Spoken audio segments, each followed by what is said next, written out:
अभ्युत्थानम् अधर्मस्य तदात्मनं सृजाम्यहम् परित्राणाय साधूनां विनाशाय च दुष्कृतां धर्म संस्थापनार्थाय संभवामि जुगे जुगे। धर्मर ग्लानि घटिले प्रभु आसंती, एपटे कहले धर्मर हानि हेले प्रभु आसंती। जोड़िए शब्द, गोटे हैला हानि शब्द आउ गोटे हैला ग्लानि शब्द। ग्लानि शब्दर अर्थ कौन, हानि शब्दर अर्थ कौन, केतबेले सुनिबा प्रसंग माध्यम रे चाहा व्यवस्था ये सत्संग चलछि। भगवान की जय। माँ माने बाबा माने माँ माने चिंता कले पंडित कहले हुड़हुड़ी पकेले लाभ कहीं कौन ठकिकी पलैबे ना कौन, आम से पर्यंत हुड़हुड़ी पकई बोली पूरा स्ट्राइक। धर्मसभा माँ माने हुड़हुड़ी पकेले तीन प्रकार लाभ। कौन से लाभ? जाइथिले आपनकर संबलपुर बरपाली, सेठी 4 जन माँ गोटे प्रकार लुगा पिंधि, 4 जन बापा मोर गोटे प्रकार लुगा पिंधि। पचारि अनुष्ठान को सही 4 जन माँ हुड़हुड़ी पकाउछंती, आउ कहीं कहीं पकाउ नाहंती ना। हम कमिटी रे बंटा ही जाइछि, ये 4 जन माँ हुड़हुड़ी पकेइबे, से 4 जन बापा हरिबोल पकेइबे, आउ किए से पाल भांगिबो, किए पंडितंग दायित्व नबो, किए खाइबा पीबा व्यवस्था सब कमिटी बांटी देइछि। मु कहली लाभ किछि हबनी। धर्मसभा रे माँ जदि हुड़हुड़ी टे पकेइबा, नारी मानकु ये दिया हेछि अधिकार भगवान दैछंती। 3 प्रकार लाभ। कौन से लाभ? बोले स्वामी आयुष वृद्ध्यर्थम पुत्रः भवन्ति सुखिनः। बोले आगच्छतु गृहे लक्ष्मी नारी जिह्वा संचाल्यते। धर्मसभा रे हुड़हुड़ी टे पकेले माँ स्वामी परमायु बढ़ो, ये शंखा सिंदूर वज्र हम। आजिकल एत तो माँ मानकर दरकार होनी नाई। आम धर्मपत्नी कहला भाया सिंदूर हजिला टिकिली तमें आउ एक कथा कहले किए हुड़हुड़ी पकेइबे? मु कहली नहीं पकेइबे, असुविधा कौन अच्छी? तेणुक माँ माने धर्मसभा हुड़हुड़ी टे पकेइले ये शंखा सिंदूर वज्र हम। आउ जो माँ माने ये धर्मसभा ए वर्ष शंखा सिंदूर को हरैछंती स्वामी को हरैछंती, जदि हुड़हुड़ी टे पकेइबे आगामी जन्म रे पाचिला चुटी रे मध्य सिंदूर पाइबे बोली शास्त्रकार मत दैछंती। स्वामी आयुष वृद्ध्यर्थम पुत्रः भवन्ति सुखिनः। पुओ झियो माने आनंद रे कालातिपात करिवे। बापा माँ समस्त चाहती मो पुओ पिला माने केमिति आनंद रे रुहंतु। कहले आगच्छतु गृहे लक्ष्मी नारी जिह्वा संचाल्यते। माँ माने लक्ष्मी शब्दर अर्थ कौन बुझिले? आ घर को लक्ष्मी आसीबे ता अर्थ बिड़ा बिड़ा टंका आसीबो नाई नाई नाई। कहले परस्पर स्नेह जही थाए निरंतर वैकुंठ समान माँ अटे तोर घर। श्री राम जय राम जय जय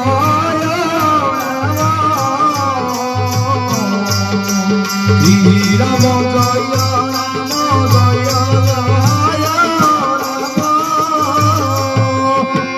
जड़े जिज्ञासु पचारुछंती भगवान को पचारे कहले प्रभु आपन को गोटे प्रश्न पचारे आपण मनीष को भल पाती ना मनीष को भल पाए 4 जन को भल पाए ना कौन पाई अन्य मान को भल पाती ना मनीष मन भितर गोटे कपटता थाए ना मनीष गोटे कपट करे ना। हाँ केमिति आज्ञा गत कार्तिक मासरे जेतले हमर शंकरंकर मंदिर महादेवंक मंदिर रे मंगल आरती होउची सेतिक बेले पार्वती ठाकुराणी कहले हे हर महर महादेव हे मोर स्वामी ये जो बुढ़ीटा 21 दिन हेलानी गुहारिया पड़ीची आकु गोटे कोन देई दोनो ये नेइकरी पळेइबो।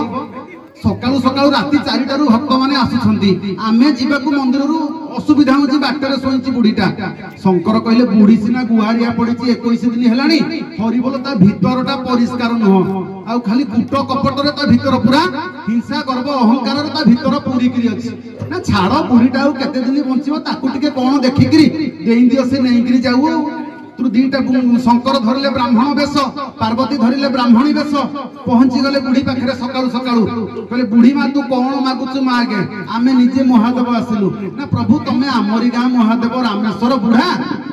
भगवान शंकर कहले हाँ मु आमरी तमरी गाँ महादेव रामेश्वर ना कौन बुढ़ी माँ मागुचु ना प्रभु आपन को जहाँ मागिबे ता देबे ना हाँ मु समस्त के सबु देबी किंतु गोटे कंडीशन रे गोटे शर्त रे देबी ना कौन शर्त ना तू 5 किले सुना मागे तते बुढ़ी माँ सांगे सांगे देई देबी किंतु तो पड़ीसा घर 10 किले पाइबो हरिबोल बुढ़ी कहला कौन है 21 दिन है उपास पड़ी मुझे ठप होगी मो पिला माने सुधगर मोर करेंगे मो पड़ीसा घर कौन करुला कि 10 किलो सुना पाइब ना मुझे जमी 5 एकर मागिबी ना 5 एकर जमी राति पाइला बेलू तो ना सांगे सांगे किंतु तो पड़ीसा घर 10 एकर होइथबो बुढ़ी मने मने चिंता कला मु ता विरुद्ध रे मागिया को आसीथली प्रभु ताकू डबल दबाको बसिलेनी बुढ़ी कौन मागिला जानती बुढ़ी कहला प्रभु मु आपन को जहां मागिबी मो पड़ीसा घर डबल पाइबो ना हां ना ताहले प्रभु गोटे काम कर मोर गोटे आखि कोणा कर दियो मु पछे काणी हेबी से पड़ीसा घर अंधुणी हेकरी बसी थाउ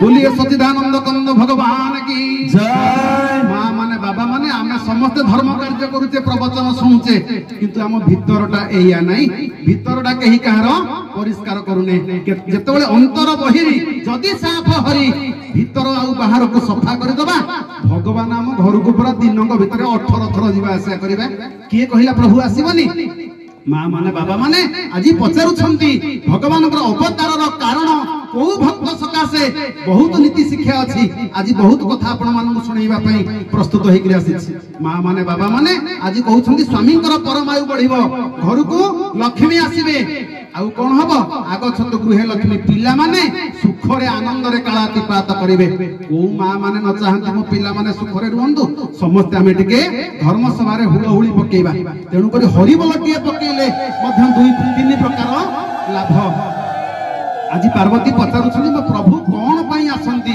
ना राम जन्म के हेतु अनेका परम विचित्र एकते का श्री राम जय जय राम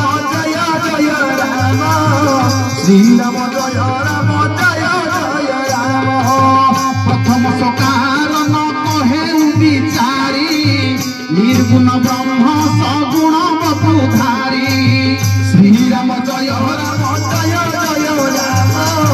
श्री राम जय राम